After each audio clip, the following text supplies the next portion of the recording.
Ang nagpili kaniya. Grabe ni Luta.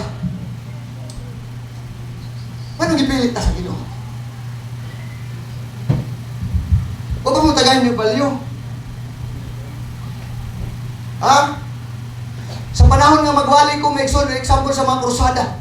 Lastly, nagwali ko krusada sa Kananga. After ko nagwali mga kabukton, nangita ko lugar para muhilak sa Ginoo. Sa Palipay.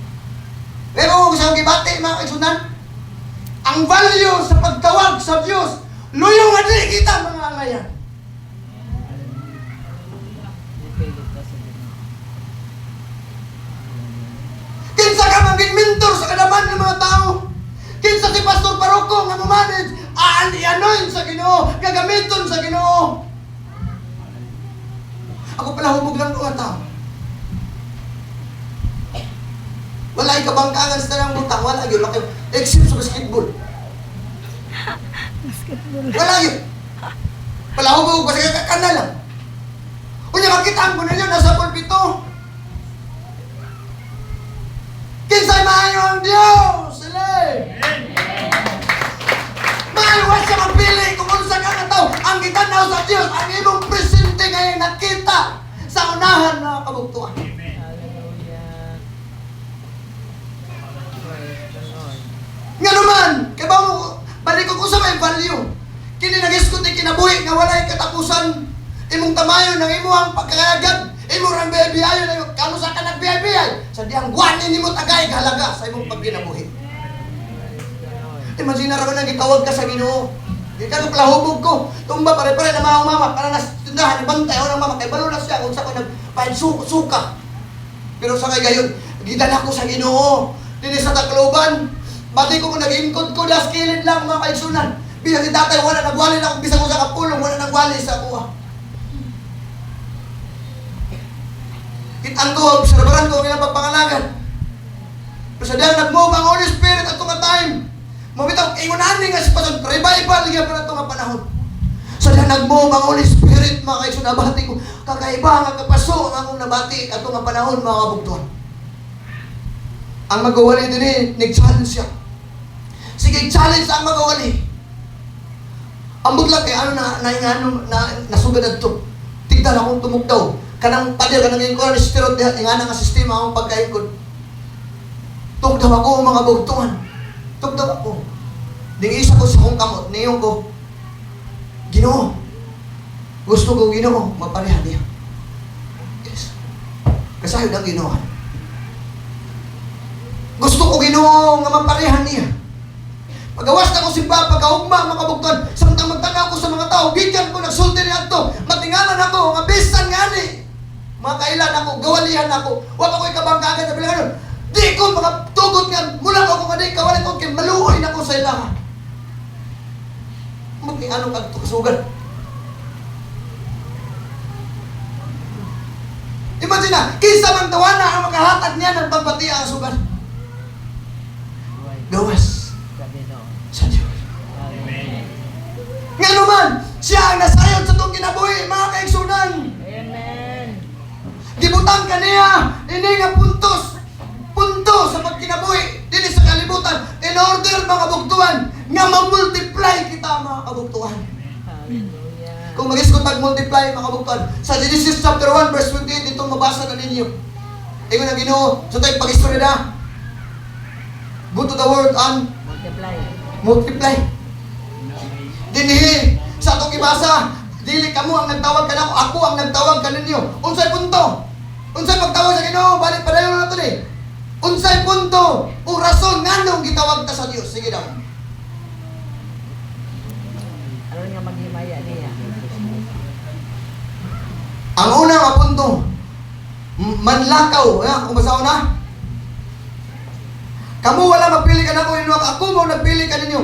O nagtudlo ka ninyo. Grabe ni Duta. Aron, managpanlakaw. First is, managpaglakaw o kamo, managpamunga. Hindi ba? Nakalimot kasi kita. Nganong niyata? Bato pa ni Pastor kanina, kung sa may purpose ka nung niyata, o sila nakalimot kita ano? Pirting taasa na kaupay ang atong naabot sa tuwang kinabuhi din sa kalibutan. Sometimes makaingon na kita nga naanata sa tuktok mga buktuhan. Pag kumusta sa atong likod? Kung sa'y purpose sa Diyos, nga nung niya kita. Kung sa'y ang atuwa, ang kapobriyo, naglibot lang ang atong una-una, na ta na, nakalimot at ang anong niya ta.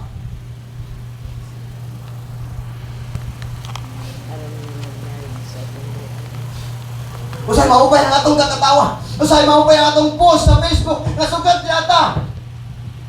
Nakalimot ta, ang anong niya ta. Tungod sa bulaton sa Ginoo. Kung sa'y pulong, nga manag panglakaw. Kung sa'y pulong nga manag panglakaw. Manlakaw alang sa iyang bulungan. Kabalo may son. O tinuod literal. Pwede general. Kaya mo, na nagpanlakaw, kinimpulong nga pagpanlakaw, muna mission, naghihatag sa Diyos ngadto sa iglesia. So ang iglesia, ang Diyos nagtawag kung mga katawan para ito sa ibuon niya, tukuron niya, iglesia itong kay mo niya, ang mission sa iglesia, manag panglakaw, nandili na kutob manag panglakaw. Unsa man? Pili ng bunga. Unsa may sunod? Manag pamunga. Pamunga. Unsa manag pamunga? Siguro may ngumay. By the way, para sa inyo, ano ini nga bunga ang diskutan diha? Bunga sa Espiritu, kalipay, kalinaw. Eh, balong may son, may online tayo bunga sa Espiritu, ano, natin murtag na tayo gilikay, ano? Ha? Mangutan ko sa inyo, nganong duag man kayo, pila ko nga kwadrado, Pastor Lando ang giandam mga bagong langit o bagong yuta. 2,400. Pila ko nga kwadrado? 2,400 square meters. Ano aram ang duaga? Daghan man ta. Alam mo, Daghang man ang 300 na ka kabuok, hindi pa kita tanan mga luwas. Ayun ka. Nag-posting kita talaga. ito sa Ginoo nga puno na. Malagay man lakaw. Abisan pa. Kaya ano, pag-abot dito, taksan ka makita, basta lang. Kabalo may son, ay lang iblema mo ban. Dili ta sa versikulo. Kaluwa ka ng langit ng iandam sa Ginoo. Managpanglakaw og mga pamukha ng bunga bigisutan. Numbers na sa mga katawan nga nagaluwason sa Dios. Hello. Hello, bingaw man. Amen! Diya sa tamo umot. Ngano nasulti nila ako mga kabugtuhan? Ngano nasulti nila ako? Daghang panahon may igsoon nga maglakaw mi. Sa among grupo, sa evangelism sa gawas, ako rin usang mag-uwali. Ako rin usang mag-uwali. Makabot ko sa gabi, gikan sa buntag hangtod pagkagabi, nagwali pa ko ito. Ano mga kauban? Nakaingon ko, ay mga panahon nga bagat mura ako ni masugad ba? Pero pagod ka sa una-una. Ako nakita ba?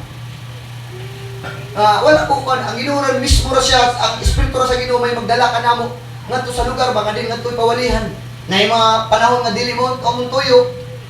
Like for example sa Burawin, by the way, mission may sa Ginoo din nakita house congregation sa Burawin, may dito paralyzed nga nakabig. Wala ko siya nako pandongi, tungod kay naintindihan ako nga unsay gipaintindi sa Ginoo, pinangisay yung espiritu unsay plano niya adto nga tao. Paralyzed ko grabing pag gumabautis mo na mo bansay nanay. Nag-testimony ang nanay no sa inyo sa gawas kung sa kadaw tadam ato diri. Pagkati ka na. Ego, no, pero may sa Ginoo nakalingkod na siya nga matud pa nga niya, moilog na siya 4 hours nga linikuray. Galing ko papaano to nga sa Ginoo. Hindi na ako makita ang mga magpuan ba? Kulang yun ang time.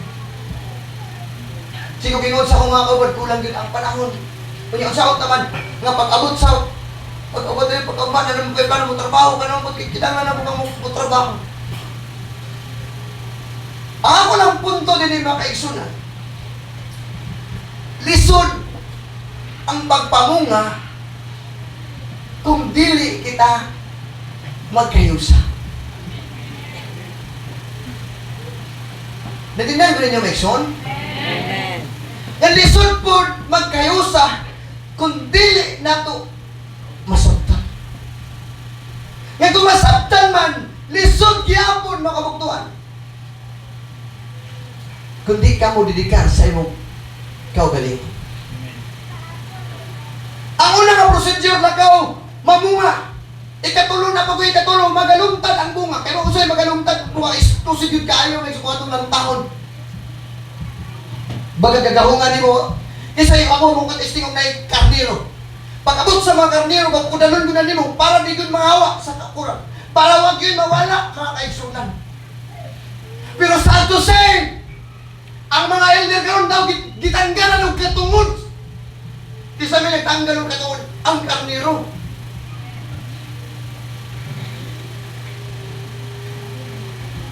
Malabog yun ta. Nga naman, paano man ako, ano man kapastor na kayo, prangka nga pagka-istorya. Imagine na rin na, ang mga pastor, mga mentor, nga nagbatuto sa karnero sa Diyos, makaigsunan. Kaya balo mo sulod sa karnero sa Ginoo, sulod sa turil sa Ginoo na ang failure, o sa pepay na adiha, tanan, negatibo na adiha, mabitay na yung magbalantay, kaya siya ang nagamiton sa Ginoo, aron sa pagkontrol mga buktuan sa mga karnero, but usahay, kung mo disiplina na ang pastor palugod ang sungagod.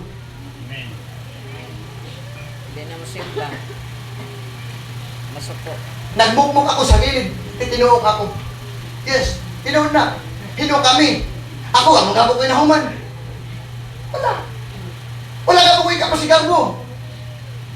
Pero kay balo mo iso para sa ako wala, amot sa uban. Pero gihimo din ako tungod sa gugma sa kalag sa mga katawhan. Ibayag iya sa Diyos. Taga kong istorya manunggan, yes! Hindi kaon ko iton. Kay maharang ang Diyos, unsay akong motibo. Nganong ni Maroko. Okay lang ako, na-plan ko, di ko naman naon, unless gisultin ako ang atong part. Mga pastor, ayaw mong kadlo. Ayaw niyo taguin. Ayaw niyo tagunin. Paningan mo sa Diyos. Hallelujah. Ayaw mo kahadlok! Kung tatagay ang Espiritu sa kahadlok, kung kinahanglan man ang ato ang kredibilidad alang sa mata sa tao, muubos. Pero sa mata sa Diyos, ipataas kita niya kung atong balugan ang alam sa Panginoon. Hallelujah. Kung magpalunod na sa akin, parogi ang puno, kaysa hukom, wala'y ko kaluoy. Sabi, niyata sa katapusan ng kapanahonan. Amen. Hallelujah! Praise the Lord! Amen. Niyata! So kaya mga lungda na bunga! Kaya kung may isa na kuno niya panukuan, sanglit, marang ko ng Ginoo sa akong desire. Pero ako desire, kapay lang akong kamaturak, kadamo ko ipadlong sa Diyos. Kung kinabot ang punto ng ensayo ko, yes, tinod na. Kung ako desire ko nang ipangahip sa Diyos. May ako damgo mga buktuan. Kaya maliban ito na damdila akong sulti may iso. Nagbabot ko kung sa'yo meaning, ani. Pero gibati ko yung damgo kay samtang ako nakamata may igsoon. Hindi ko kabuka, nagibati na akong espresado na siya meaning. Bukat lang kayo ang meaning. Nagulat ko sa tayo mga buktuan. Anong para mo Diyos ko sa ginisaya? Huh? Hello? Kalag may so nagtikang ko ani nganong nataw man sa tabang tungod sa kalag man sa tabang sa Ginoo nganong nataw tungod sa kalag. The only reason is soul makabugtuan. Pero sa may kayo mo kay balo oh tinawag Christian ta, yes, we are belong sa community sa pagiging Christian, pero ako natigam akong gids ako ang pagka-Kristohan inganin ako salang. Kung dili na nga nila ako abaton ang kaluoy sa uban ng mga tao, di na magsugod ang kritikal sa imong pag-alam. Yes. Na naman, sometimes maghalubilo na kita, kumpiyansa na kita. Mismo sa doon ako ispadlong sa Ginoo. Di ko tago. Kaya naging kampante ko, kung kiusay ang comfort zone, makainunggugo, makapa-impyerno. Hindi ka magbantay. Hallelujah. Pero nakita niyo sila kumangan ni Pastor ng lupas. May Ginoo. Di ka sa tinikangan pas. Hantod karon. Nasuta na ito, asa kita malipayon, ug asa namigamit sa Ginoo, ug unsa ang kalig-on, ug unsa ang revival magipadama sa Ginoo, wala wilahan pas. Ang mugawastas, tato ang comfort zone for the sake sa mga kalag, sa mga tao. Di ako naramdaman, di ako nakita ang pagtayo, walang gimingaw po ni Ginoo. Kung sa may meaning, sige padayag sa Ginoo, bakoy mahim. Pero kay balaw mo may son, kamu inborn, ano man, kanang iyong magpapabilin ang bunga, bugat na siya. That is related sa imong kinabuhi o akong kinabuhi. Related na mentor sa disciple. Ikaw nga mentor o kay imong mga tinunan.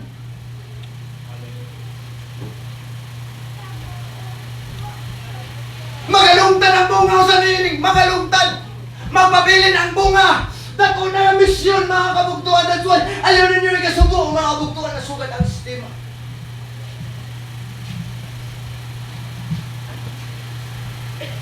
Hello! Kabalo ka? Pag sa diya ka na usa ka tigit-tigaman gina ko, diskaril na kita. Sa tiyang tanggalon na niya ang pagbati diya sa mga katauhan. Sama sa pagbayani mo gina-una ako. Pagibasa ka kaniya ni Pastor.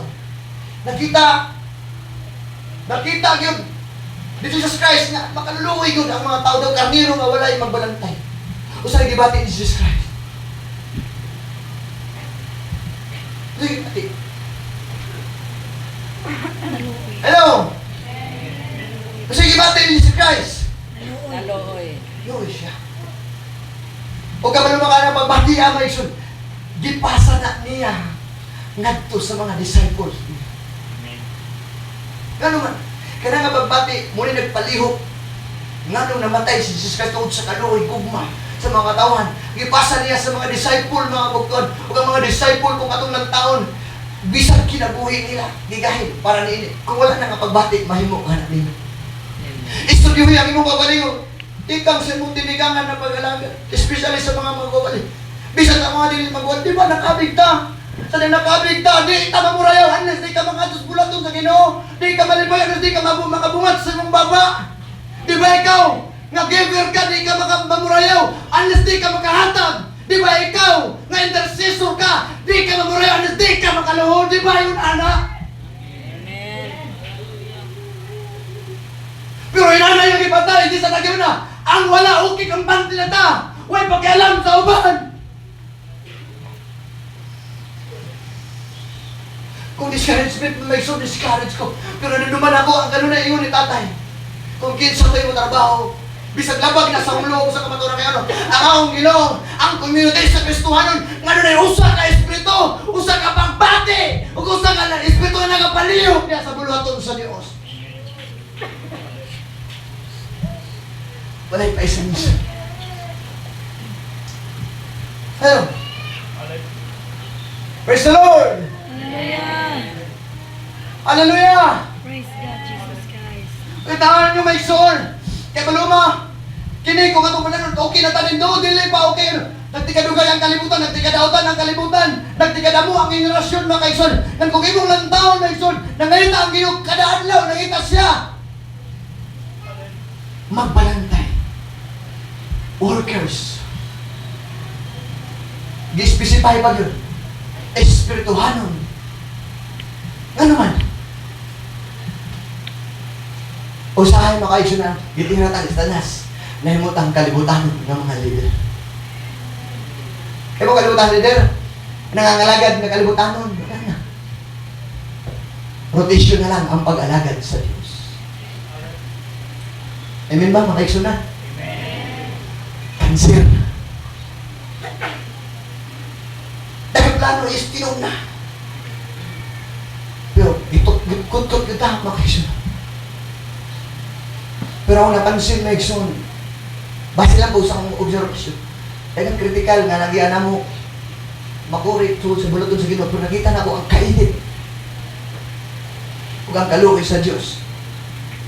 Basta, ano man, tinood yun dahil, kung may na Great Commission, ano na akong gahong nga nakaabang diha makaisunan, which sa atong Ginoo, nag-andam niya.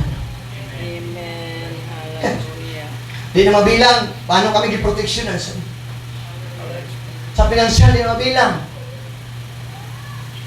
Mga butang nga dili kasagaran nga nangapangitabo. Kini ko mo person, hindi ko bisag sugan ni kabuga. Pamito niya mo sa punto, ako'y pakialam, mga bugtuan. Aslungan, sugan din eh. Di ka mo madala na ako mga kaligsoon. Kano lahi-lahit ang pagbati, nagay-lahit ang mga rason, pero ako nakita nga sa diya nga parehas ang espiritu, parehas ang mga pagbati. Kaya walang mabahin si Kristo. Ang balyo sa tuwa pagtawag, ang balyo po na sa kalag nga nasa imong kamot. Hello. Laborers ang kailangan. Kaya balaw mo, nganong kasagaran, walay mga grado ang ipantawag sa Ginoo ano. Ang walay mga grado Megson, willing na magpa-ulipon. Leader, spiritual leader, siya ang manguna dito sa buluhaton sa Diyos. Yes. Hallelujah! Hallelujah! Amen. Ang espirituanon nga leader, willing mapakamatay alay sa kalag.